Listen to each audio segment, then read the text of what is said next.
Bonjour à toutes et à tous l'équipe, j'espère que vous allez bien. Pour cette nouvelle vidéo, on se retrouve pour la présentation complète de la quatrième étape du Tour d'Espagne 2024. Je vous rappelle qu'on suit en intégralité le Tour d'Espagne sur la chaîne, donc n'hésitez pas à nous rejoindre en vous abonnant. Les présentations d'étapes en soirée, le jour d'avant l'étape ou même en matinée, des fois ça dépend du timing. Et bien sûr, après chacune des étapes, le résumé complet disponible sur la chaîne YouTube.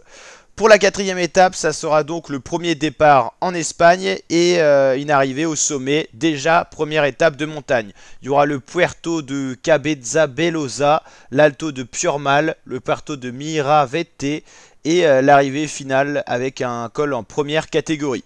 Justement, les cols et côtes de la journée, les voici. Le premier, c'est une montée de 9 km à 5% de moyenne, donc assez roulante. Ensuite, une catégorie 1, 14 km à 5,6% de moyenne, 8 km à 4% de moyenne et 14 km 6 à 6% de moyenne. Et je crois qu'on a fait le tour, hein, quasiment. Voilà. Alors, ce qu'il y avait comme problème, c'est qu'il n'y avait pas les villes d'arrivée. On arrive à Pico Vuellercas et Plasencia en ville de départ. Pico Vuellercas, ça sera donc la dernière. Pico Vuellercas, voilà l'ascension finale, assez roulante dans sa première partie avec des pourcentages extrêmement durs dans le final, c'est ce qu'on a l'habitude de retrouver au Tour d'Espagne. Il y aura des passages à 20%, autant dire que vous pouvez largement lever la roue avant sur des pourcentages comme ça. Il faudra se pencher sur le vélo et en tout cas on verra les purs grimpeurs, les Colombiens et tout ça vraiment à la fête. Donc là ça va être sympa parce que les écarts vont être vraiment présents sur des pentes aussi dures. Ça sera la première explication entre favoris et on saura déjà qui ne gagnera pas la Vuelta 2024. Et on apercevra déjà les premiers rapports de force entre les principaux favoris. On attend notamment Roglic, Almeida, Yates et plein d'autres coureurs. Justement, alors donc le profil de l'étape, le voici. Donc les deux premières ascensions sont assez roulantes. Ensuite, il y aura pas mal de vallées, un petit peu de montée. Puis on l'a dit, l'ascension finale en deux paliers. Une partie un peu en faux plat montant. Enfin, c'est même vraiment des pentes, hein, mais pour des professionnels, vous voyez, des petits faux plats. Et ensuite, on arrivera vraiment dans la partie dure du col, là où les attaques auront certainement lieu.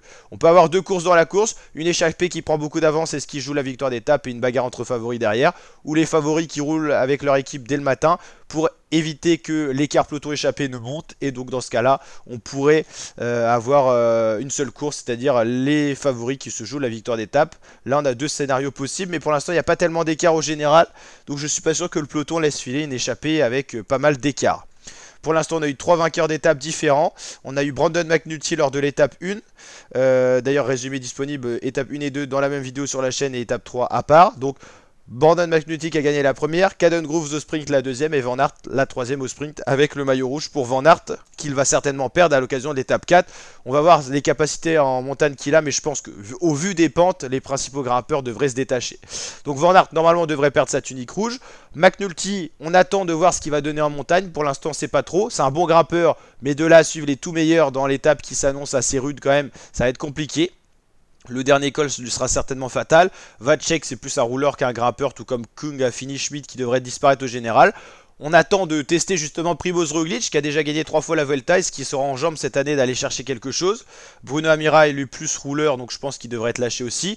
Almeida, le Portugais, on l'attend. Lui qui était sur ses terres avec ce départ inédit au Portugal, c'est la deuxième fois dans l'histoire de la Vuelta. On va voir ce qu'il est capable de donner.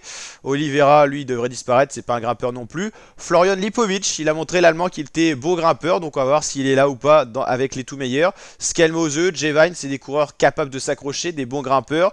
Tiberi, Vlasov, Terrada, tout cela vont se tester demain. Guillaume Guenard, Daniel Felipe Martinez, Adam Yates, Eddie Dunbar, Richard Carapaz qui l'a annoncé, il est là pour jouer le général et non pas des victoires d'étape comme sur le Tour de France.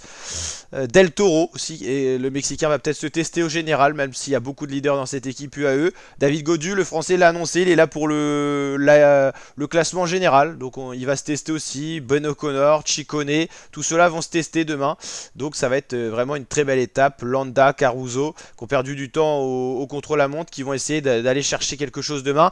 Guillaume Martin qui a perdu pas mal de temps, mais il est là normalement aussi, le Français pour le général, donc il y a de quoi faire. En tout cas, il y aura une belle explication entre favoris normalement à la clé de cette étape qu'on suivra bien sûr sur la chaîne YouTube. N'hésitez pas à liker la vidéo si elle vous a plu, le petit pouce bleu des familles, le petit abonnement, le petit partage, le petit commentaire. Et je vous dis à très bientôt pour de prochaines vidéos sur la chaîne YouTube. Ciao ciao l'équipe.